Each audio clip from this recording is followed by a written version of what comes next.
Esto es Radio Intereconomía y arranca un programa especial. Son las 10:08 de la mañana. Es jueves 23 de mayo y vamos a poner el foco en las renovables y especialmente en la fotovoltaica. Vamos a hablar de muchos temas, de autoconsumo, de almacenamiento, de desafíos de futuro, de tecnología, peticiones al gobierno. Sí, también abriremos hoy una pequeña ventanita y vamos a hablar también de lo que está pasando ahora mismo en el sector, que parece que está algo revuelto. Se lo contamos enseguida. Vamos a intentar tocar todas las aristas de este sector tan apasionante con José Carlos Díaz Lacazi. José Carlos, ¿qué tal? Buenos días. Hola Susana, buenos días. Bienvenido. Muchas gracias. Bueno, está muy movidito, ¿eh? Está movidito pero divertido.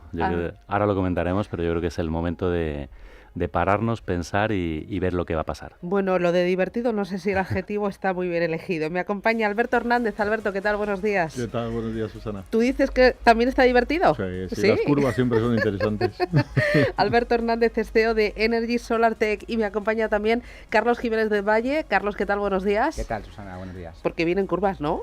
Vienen curvas de las buenas, pero hay que afrontarlo con optimismo, como todo. Bueno, curvas, algún que otro bache y no sé si algún que otro socavón. Ya me lo contaréis, que es director en la División de Estrategia y Transacciones de EY para el sector energía.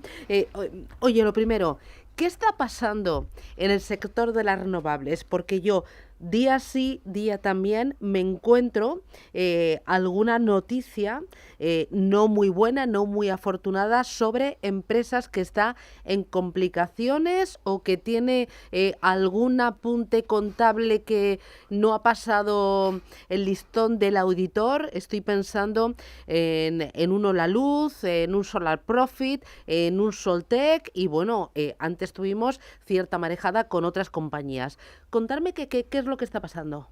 Bueno, lo que está pasando es, yo siempre digo el mismo mensaje, inicio con el mismo mensaje, que nadie dude que la transición energética en la que estamos metidos es un proyecto de futuro y con perspectiva de crecimiento sí o sí, no solamente al 2030, sino de ahí en adelante, ¿no?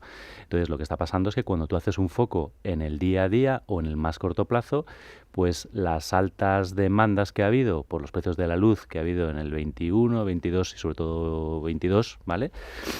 Han hecho que creciera una alta capacidad de inversores que querían entrar o pequeñas empresas que se constituían con un ánimo de crecer en un sector con alto potencial.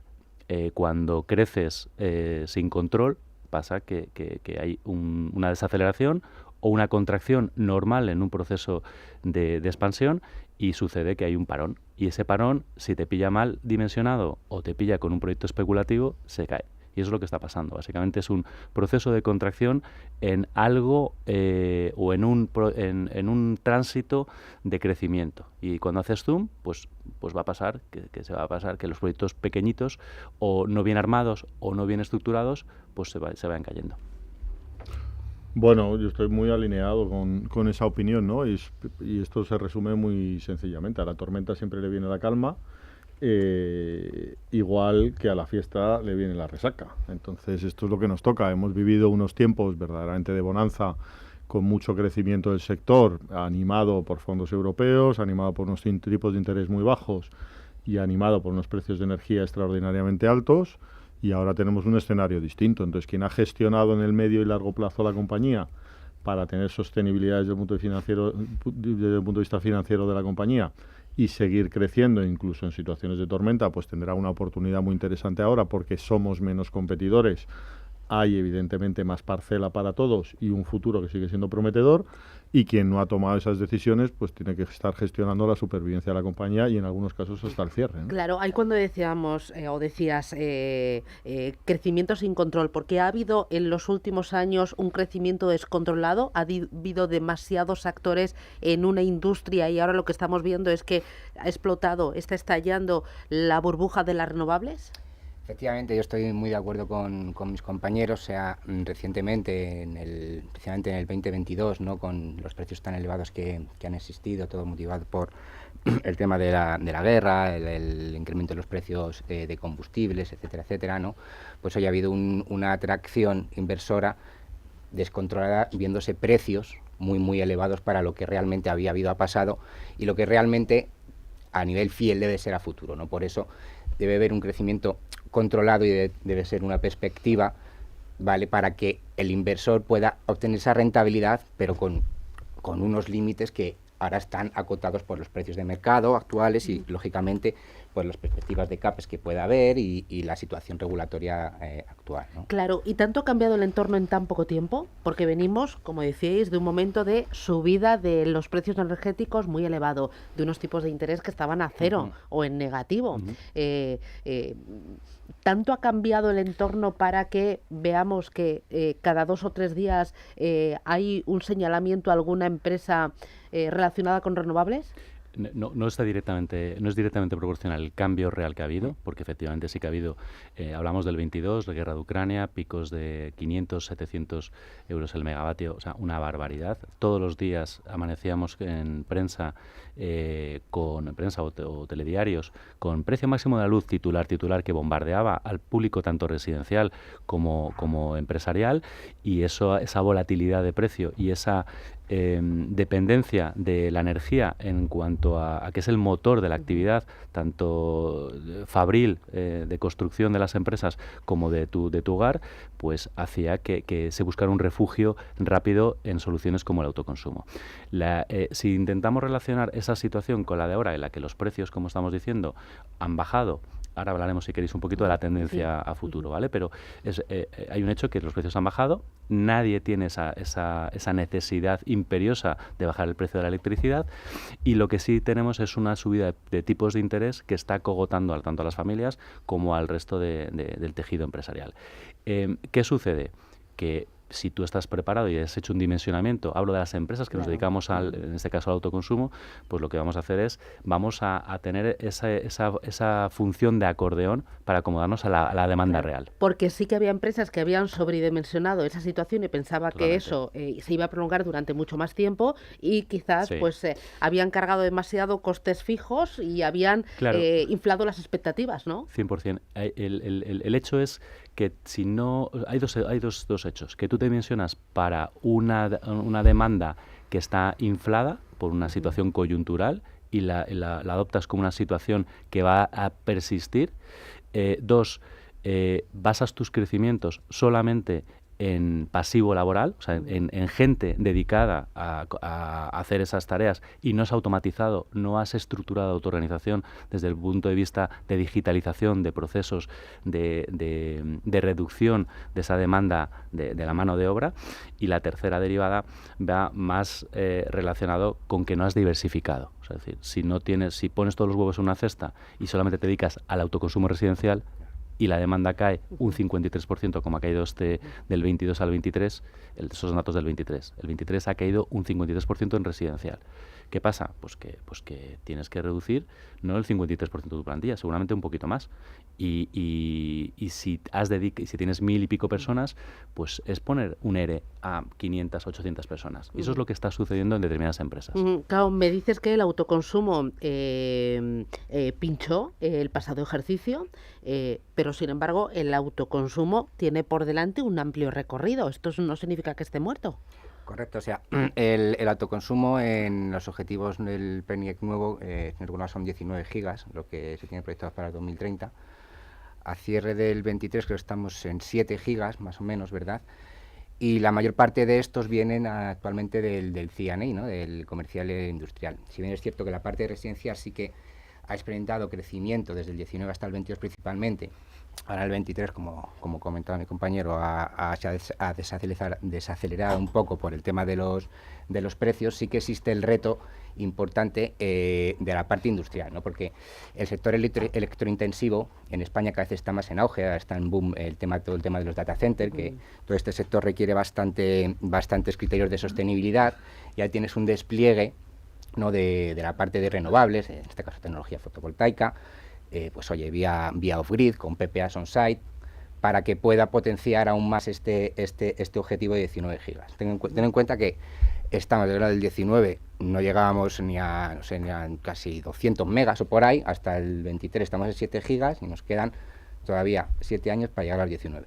Entonces, si bien es cierto, el tema de los precios para el sector residencial es un hándicap, hay que potenciar también las ayudas, seguir impulsando temas fiscales para hacerlo todo esto más atractivo. En la parte industrial y comercial, debe dar un impulso también bastante importante para poder Porque el llegar. autoconsumo pinchado en residencial, en industrial no. A ver, yo voy a discrepar un poco, A ver. Carlos, porque, a ver, lo que es una anomalía es el 2022. El 2022, con más de 2 gigas, hablamos de gigas y el público se va a perder, pero básicamente lo que pasa es que desde el 19, 20, 21, 22, se duplica año a año la capacidad instalada, que eso es una barbaridad. O sea, no hay sector que haya aguantado un crecimiento tan exponencial, o sea, multiplicar por 2 año a año. El 22 es una anomalía porque se dan las circunstancias que hemos hablado, ¿no? Hablamos de la crisis de Ucrania, la demanda, la alta demanda de soluciones energéticas para reducir la factura de electricidad, tanto en residencial como en comercial, y además se produce un incentivo a nivel de subvenciones que agiliza todavía más y acelera más. Eso las empresas nos obliga a ir muy deprisa, ¿vale? Pasado el 22, lo que viene es un crecimiento que si quitas la columnita del gráfico del 22, el 23, dices, pues no ha ido tan mal, porque crece sobre el 21. Vale. Y si hicieras un crecimiento lineal, no exponencial, dirías, pues estamos alineados. Yo creo que hablamos del objetivo del PNIE, que básicamente lo que hablamos era de que en 2030 tenemos que tener esos 19 gigas. Estamos a tiempo de llegar. Estamos hablando de 2 gigas promedio, cuando hemos llegado a instalar 2,1, este año pasado 1,7, pero se tienen que tomar medidas ahora que quedan esos 7 años por delante. Y luego dos notas. En el tema residencial hay que saber en el país que vivimos, y hay una especial situación que es muy obvia, que es que España está construida en vertical. Más del 75% de las viviendas son en vertical. Con lo cual, ha habido una alta penetración en chalets, en unifamiliares, adosados, etcétera, pero lo que toca ahora es desarrollar todo lo que son comunidades de propietarios, que es la vivienda en vertical, y no solamente pensar que hay que colocar placas, paneles en las cubiertas de las casas, sino que se pueden colocar en solares o en naves que están alejadas, que no requieren el uso de la red eléctrica y que posibilitan una independencia energética deslocalizada. Eso es un hecho que hay un factor que quiero que luego entrar tranquilamente en hablarlo, y solamente lo dejo esbozado, y es un problema el regulatorio, desde el punto de vista de que si no se favorece regulatoriamente todo lo que son el desarrollo en comunidades de propietarios, en vivienda vertical, el autoconsumo no será un actor importante en esa transición energética. Pero el autoconsumo tiene que ser un actor importante en esa transición energética. Vosotros tenéis también pata de autoconsumo, ¿no? Sí, bueno, el autoconsumo no tiene que ser. El autoconsumo es una pata muy fundamental en la transición energética. No en vano, el autoconsumo genera ya en España cerca del 3 o 3,5%, me parece que es, de la producción energética, ¿no? El autoconsumo, lo que pasa es que se ha identificado como una oportunidad en el pasado y una rentabilidad absolutamente asombrosa. Es decir, ha habido momentos en los que las plantas de autoconsumo se han podido amortizar prácticamente en un año, ¿no?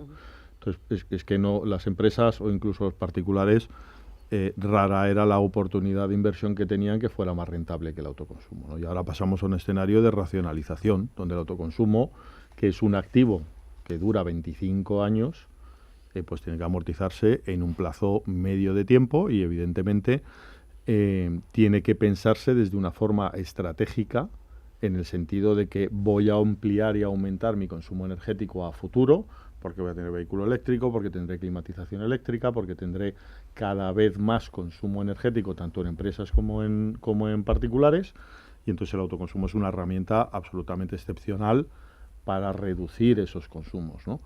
Pero claro, hemos pasado de un modelo o de un mercado completamente adulterado a un mercado racionalizado. Y ahora lo que hay que hacer es hacer una venta consultiva a los clientes potenciales que quieren y que tiene sentido tener autoconsumo, para que entiendan que lo que ha pasado en el pasado no va necesariamente a pasar en el futuro y que tienen que pensar en autoconsumo en una inversión a medio plazo. Claro, lo que toca es entrar en un momento de moderación, ¿no? Y en un momento mucho más realista del que veníamos, por el entorno y también por esa visión de más de largo plazo. Exacto, pero el autoconsumo no deja de ser por eso una Claro. oportunidad extraordinaria y una inversión extraordinaria. De hecho, Alberto, coincido plenamente contigo, y cuando nos llevamos esto al sector comercial e industrial, que básicamente es las industrias, el apetito por productos como el PPA, que básicamente es un coste fijo de electricidad, se está percibiendo, y nosotros lo estamos percibiendo en clientes nuestros, como un valor seguro para las empresas. Las empresas están buscando un refugio para atenuar esa volatilidad del precio de la electricidad. Y pongo un ejemplo. Si mañana la situación en el Oriente Medio pega un petardazo, nos vamos a poner otra vez de los 150 a 200, y eso es un problema si no tienes asegurada la electricidad. Y los PPAs de autoconsumo en fotovoltaica se revelan como un suavizador, un mediador en el que tienes asegurada una producción. Por eso, plantas, fíjate que la coyuntura del precio es verdad que ha bajado en los últimos 2 años, seguro, pero ¿sabéis lo que está pasando? Que empresas, voy a poner un ejemplo, ¿no? Valeo, estamos haciendo una planta bastante importante en Martos, han decidido hacer una ampliación de potencia en el momento, o sea, ahora mismo, no viene de una decisión del 22, o sea, ahora mismo han decidido ampliar. ¿Por qué? Porque están viendo que para ellos es un seguro el tener un precio de electricidad buenísimo y garantizado en un periodo largo de tiempo. Me voy a ir a la primera parada publicitaria y a la vuelta 2 cosas que me interesan. Uno, temas precios de la electricidad. O sea, hemos pasado el yin al yang, ¿no? Del odio más absoluto, ahora al precio de la electricidad, que bueno, que yo puedo encender la luz todos los días cuando llego por casa, por todas partes, que no pasa nada. ¿Me lo podéis explicar? Y luego, hablabais de ese objetivo de que en el año 2030 el 80% de la economía esté electrificada.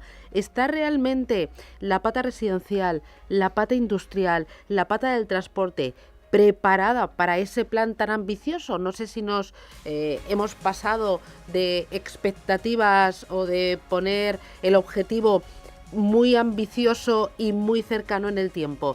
Publicidad y me lo contáis, de Iguay. Oye, me interesa el precio de la energía. Igual que hace 2 años entrábamos en pánico cada vez que mirábamos el coste del precio de la energía y estábamos pendientes de qué horas eran las valles para intentar ahorrarnos unos céntimos a final de mes. Ahora estamos viendo que hay horas a 0 euros o incluso hay horas del día a precios negativos. ¿Me podéis explicar qué ha cambiado en estos 2-3 últimos años, Alberto? Bueno, yo creo que ni los precios que tuvimos en el pasado, que son absolutamente exacerbados, ni los que tenemos ahora tienen un racional económico, ¿no? Y te voy a poner un ejemplo muy claro. El precio que hemos llegado en el mes de abril es menor, significativamente menor, que el mínimo precio que tocamos en plena pandemia. Plena pandemia con un 70% de la economía parada. Entonces, uno analiza el mercado y alguien intenta justificar y decir, no, oiga, es que el mix de renovables que ha incrementado un 6% en su producción del 22 al 23, que hemos pasado de me parece que era un 46%, aún no llega al 51% de la producción siendo renovable en España en el 23, ha afectado de forma muy negativa en el precio. Y ha afectado verdaderamente más negativo que la plena pandemia teniendo un 70% de la economía parada. Pues es que a mí no me salen las cuentas. Entonces es un hecho objetivo y un dato objetivo. Yo creo que el sistema de fijación de precios y la enormidad de cuota de mercado en ese sistema de fijación de precios de muy pocos actores hace que sea un mercado extraordinariamente volátil y hace que sea un mercado pues verdaderamente no liberalizado, en mi opinión. Y adicionalmente hay que ver una segunda lectura, que es: una es la fijación de precios y si tiene sentido con otro contexto económico que ha ocurrido en el pasado, y no lo tiene, como hemos dicho, ¿no? Y en segundo lugar dice, oye, ¿y a quién ha afectado más esas condiciones de precio? Pues lo lógico sería que afectará a quien tiene más cuota de mercado, ¿no? Porque evidentemente se vería más deteriorado por esa situación, pero la racional no ha sido esa. Ha afectado a compañías como un Solar Profit, como un Hola Luz, como un tantos otros, ¿no? que han estado sufriendo, y que un Enersight o algún otro, que tampoco quiero nombrar a muchos más, porque tengo muchos enemigos, que no es la cuestión, pero la realidad es que quien ha afectado, en términos generales, es a los pequeños competidores de las grandes compañías, porque las grandes compañías siguen presentando resultados récord. Entonces, mire, oiga, yo no analizo el hecho en sí mismo de lo que ocurre, analizo las consecuencias de los mismos y si hay similitud en el pasado. Y no hay similitud en el pasado con hechos mucho más dramáticos como la pandemia, y adicionalmente a quien afecta más no es a las grandes compañías que tienen la mayor cuota de mercado y debería afectarles más, sino a las pequeñas. Con lo cual, pues oiga, blanco y en botella. Esto chirría mucho, ¿no? Chirría. Pero lo que chirría más es que si tenemos unos objetivos de transición energética hasta alcanzar el 80% del mix energético en generación de electricidad por renovables, y teniendo la materia prima, que siempre decimos lo mismo, el sol, los 300 días, se produzcan situaciones en las que estamos ralentizando la inversión en solar, ¿vale? Me da igual el autoconsumo o en generación, precisamente porque no se está favoreciendo la entrada de esta tecnología. Yo le voy a poner una imagen que yo creo que es muy clara, es decir, a nadie en la península arábiga... ¿Se está ralentizando la inversión en solar? Sí, totalmente, pero por un hecho, porque si yo soy el inversor... ¿Y esto es porque no interesa a unos pocos?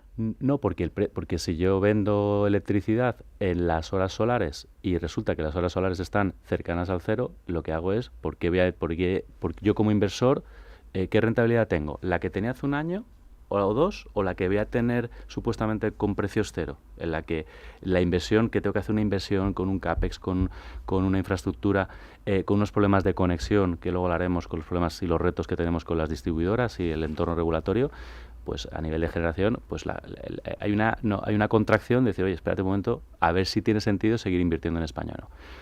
¿Cuál es el problema? ¿Cuál es la imagen que quería poner, que creo que es bastante clara? Nadie en Oriente Medio que tenga petróleo se le ocurriría no explotar ese petróleo. Y explotar ese petróleo significa que o lo canalizo y lo meto en la red, ¿vale?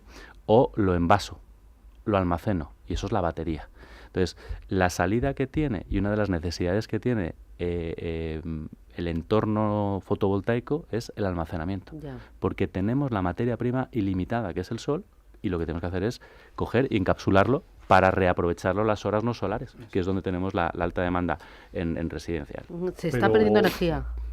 Sí, pero ojo también con esto, porque en el primer trimestre, los primeros meses del año, ya ha afectado en ciclo no solar. Es decir, hemos tenido ceros diarios continuos.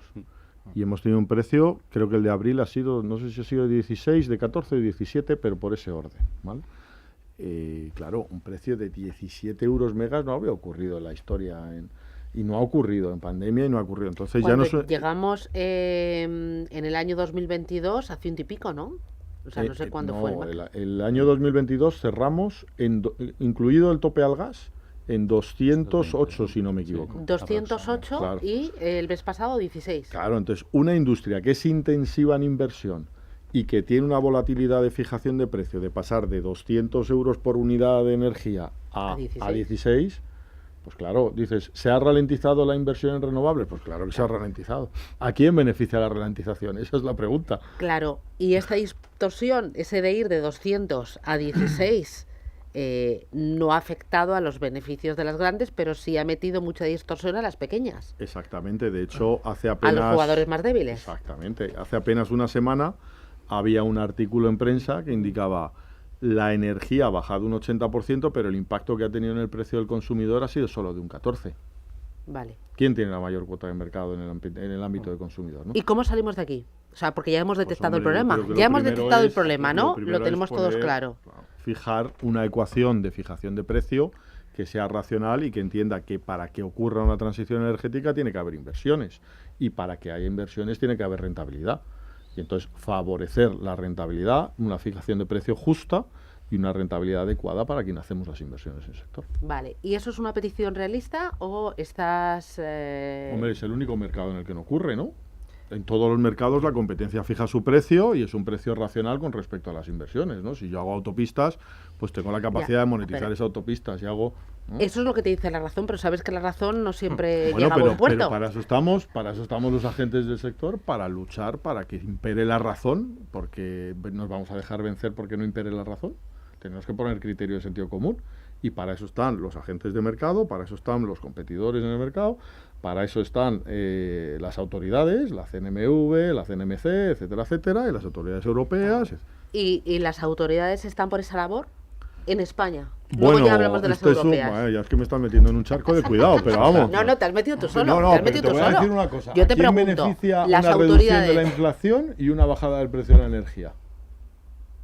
¿Quién peleaba más una subida de la inflación y una subida de los precios de la energía? O sea, al final, a la agenda política en general, y ya no voy a hablar de colores porque ya si no me sacas en un charco de cuidado, pero a cualquier político le interesa que baje la inflación, que baje los precios de la energía y evidentemente que los consumidores paguen menos, lo cual todos estamos de acuerdo con ello, pero hagamos que ese proceso ocurra con empresas que son rentables y que también crean empleo. Pero al final, como por encima del gobierno español está el gobierno europeo y están esos objetivos de transición energética, ¿no? Con la fecha marcada en 2030, pues más pronto que tarde esos grandes jugadores tendrán que ceder. Claro, pero si tenemos competidores a los que apreciamos, como uno la luz, que tiene que renovar o refinanciar su deuda antes del mes de junio, es probable que la Unión Europea no tome una decisión antes de ese mes, ¿no crees? Ya. Pues claro, no es lo mismo una gran compañía con la capacidad de financiación, de solvencia y desarrollo futuro que una compañía que está creciendo, que requiere unos tiempos de gestión, de financiación y de supervivencia completamente distintos, ¿no?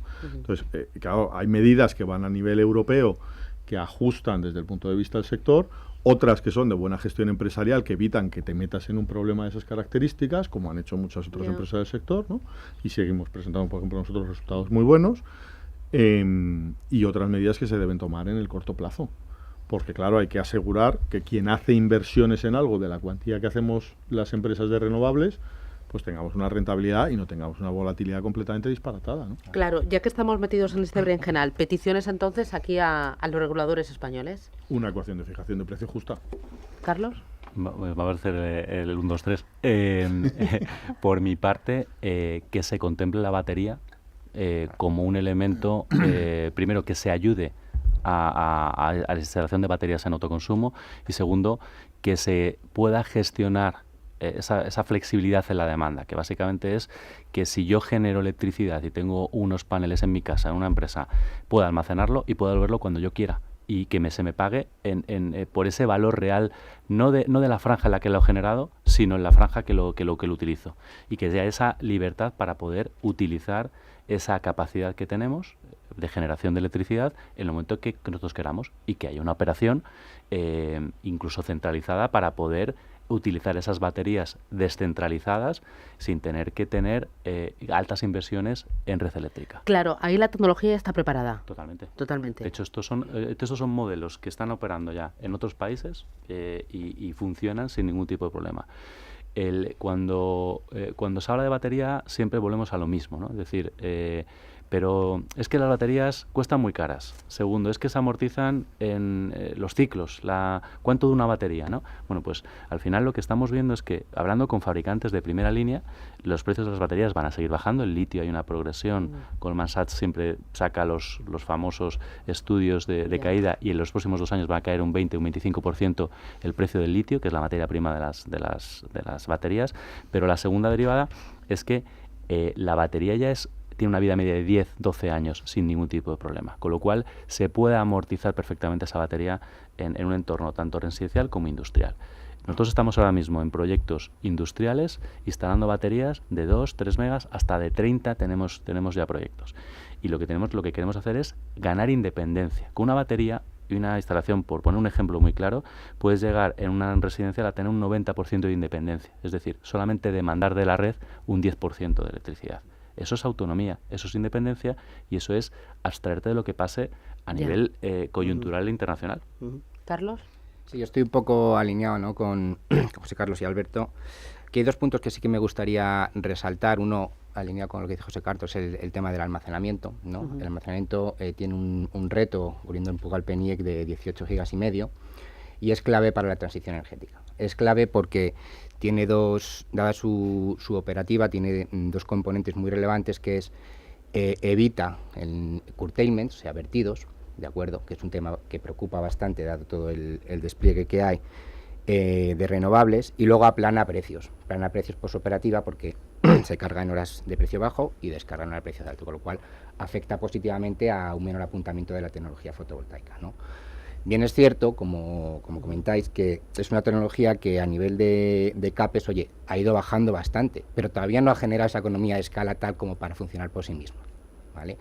Por lo cual es muy importante un reto regulatorio que son los mecanismos de capacidad. Los mecanismos de capacidad para poder, en el corto, medio plazo, poder hacer este despliegue de almacenamiento deben de salir para que sean atractivos para los inversores, ¿de acuerdo? Y poder viabilizar esta tecnología que, oye, a día de hoy es un reto hacerlo sin incentivo, pero poder, por lo menos, empezar a recorrer el camino para llegar a estos 18 gigas y medio, ¿no? Y luego hay otra cosa muy importante, que es adaptar las redes, lógicamente. Las redes tienen que adaptarse al entorno actual, tienen que tener electrificación, tienen que tener descarbonización, tienen que estar digitalizadas con las smart grids, y para eso, al final del día, pues es importante una ecuación de precios, como dice Alberto, fortalecer el mercado de los PPAs contra los contratos por diferencia, subvenciones a los gases renovables para la descarbonización. Entonces, es un reto que, si bien es cierto, y nosotros, por ejemplo, en EY, el tema de los mecanismos de capacidad lo estamos apoyando bastante y tal, para que salga antes de que termine la legislatura de esta comisión, ¿no? Es indispensable para poder alcanzar estos objetivos y que la tecnología fotovoltaica, ya sea large scale o autoconsumo, siga habiendo estos niveles de rentabilidad, digamos, contenidos, no como lo teníamos antes con la situación de precios, que como indicaba Alberto, era totalmente desvirtuada, ¿vale? Pero poder hacer esa transición y atraer inversión. Yo estoy de acuerdo en eso, pero hay que ver un aspecto fundamental. Creamos una ecuación de fijación de precio que lo que fomentaba era precisamente el desarrollo de los renovables cuando las renovables no eran rentables, ¿vale? Entonces, ¿qué hacía eso? Decir, oye, hay un valor diferencial de la energía que entra en el último turno más cara, que afecta al precio de todas las anteriores, ¿no? Entonces, esa situación hoy, con un porcentaje de renovables del 52-53, probablemente acabaremos el 55-56 a final del 24, siendo la renovable la energía más barata de todas las posibles, pues es completamente irracional, porque en el momento en que la renovable tiene la capacidad de producir toda la energía que necesita el mercado en un momento determinado, no entran energías más caras y te vas a precios ceros o hasta negativos. Claro, esa ecuación tenía sentido cuando las renovables no eran rentables, pero ahora hay que fijar un suelo para la energía renovable, porque la energía renovable también requiere de recuperar la inversión que se realiza en ella, no solo la central nuclear, con lo cual hay que hacer una transformación de cómo se fija ese precio, para asegurar que toda la cadena de valor de generación de energía tiene una retribución justa. Muy rápido, pero si os fijáis lo que está pasando, que es algo yo creo que es importante para contextualizar la situación, es que en ese proceso de transición energética que va hasta el 2030 con un objetivo, no nos olvidemos, es de sostenibilidad. Es decir, es que esto no es sostenible, es que no tenemos la materia prima y es un tema también estratégico de independencia de terceros países fuera de la Unión Europea. Entonces, si estamos en ese contexto estratégico y de sostenibilidad, lo que tenemos que favorecer es esa transición. Y lo que estamos diciendo es, si os fijáis, yo creo que coincidimos los tres, va a suceder que vamos a llegar a ese 80%, ¿vale? Y lo que ha pasado es que hay un so-arre en el sector. Sí. Es decir, en sectores tan incipientes en los que hay estas fluctuaciones, la volatilidad o las subidas y bajadas se van a dar. Lo que tiene que haber ahora es un acompañamiento de la regulación para que empuje de nuevo y nos dé cierta inercia, porque ahora mismo nos hemos quedado, no digo parados, pero sí que estamos esperando un movimiento estratégico desde el tema de regulación hasta el tema de fijación, regulación otra vez, fijación de precios, ¿no? Entonces, y regulación se llama fijación de precios, posibilidad de meter incentivos o no, porque también depende del gobierno y depende de la Unión Europea, y tener muy claro que las renovables es la apuesta. Eso es lo que hay que hacer. Entonces, ¿qué se requiere ahora? Una participación activa, como ya pasó en el 2022, para que sucedan y metemos otro pequeño empujoncito. Claro, y ese empujoncito, por lo que te entiendo, ese arre, está en manos del regulador. Sí. De la administración. Sí, de la administración. Es el que tiene la capacidad para otorgar más incentivos o para marcar una fijación de precios que beneficia a todos, Exacto. No solo unos pocos. Yo voy a mirar a Alberto y nos vamos a reír los dos así en silencio, porque cuando decimos que depende del regulador, la pregunta es ¿por qué no se ejecuta ya las acciones que están favoreciendo más a los incumbentes, ¿no? a los grandes. Que básicamente es porque hay esas demoras, porque esas latencias en una situación que se está viendo ya desde el año pasado y desde el anterior, que estábamos llegando aquí. ¿Por qué no interesa cabrear a los grandes? Bueno. A ver. No. Te has metido tú mucho más en el charco que yo y fíjate que solo... No, me la he puesto en bandeja. Me la he puesto en bandeja. Es que hace más divertida la entrevista, Bueno, sí, ¿verdad? me voy última paradita publicitaria. Hemos repasado el presente, el pasado más cercano, pero mirando a futuro y según lo que me estáis contando, lo que veo es que va a venir un proceso de transformación muy importante que pasa sí o sí por la concentración, que algunos caigan, los que llevaban el coche con más maletas cargadas y con suspensiones más flojas, que esos terminen cayendo o terminen siendo devorados por otros que están haciendo las cosas bien y que han ido con el cinturón apretado durante toda esta travesía. Bueno, creo que la concentración es un aspecto fundamental ahora, ¿no? Igual que pasa en cualquier otro mercado donde ha tenido muchos excesos y luego se racionaliza por la razón que fuere, ha pasado en las .com, ha pasado en la construcción, ha pasado en la banca, ahora nos toca en la energía, ¿no? Y creo que es un ajuste natural positivo, es decir, la banca ha tenido que absorber un conjunto de excesos y hoy por hoy es uno de los sectores más rentables que tiene la economía. De hecho, el ciclo bancario y la subida de las acciones de las compañías bancarias o de los bancos ha sido enorme en los últimos 18 meses, ¿no?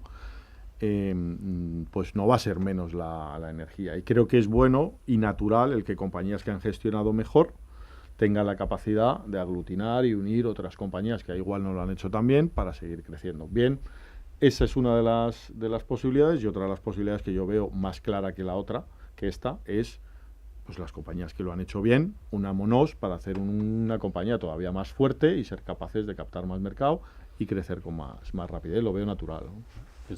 Yo vuelvo, lo comentamos en el descanso, ¿no? De mensajes muchas veces que estamos dando, que estamos focalizados en el sector, vemos solamente la parte mala, y yo voy a empezar de nuevo por la parte buena que tiene, ¿no? Que yo creo que es muy claro dejar un mensaje positivo. El mensaje positivo es que esto primero es un negocio a largo plazo, porque está marcado por unos objetivos estratégicos y de transición orientados a la sostenibilidad. Con lo cual, no hay más remedio que hacerlo.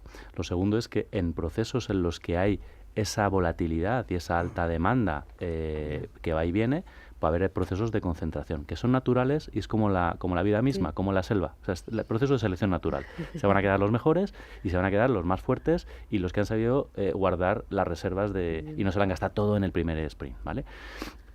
Coincido con Alberto en que va a haber esa agregación. O sea, es decir, los que tenemos la capacidad de poder captar, porque nos hemos capitalizado en su momento, porque tenemos un sector diversificado, porque somos especialistas, porque no hemos especulado, vamos a poder captar ese talento que hay y ese conocimiento.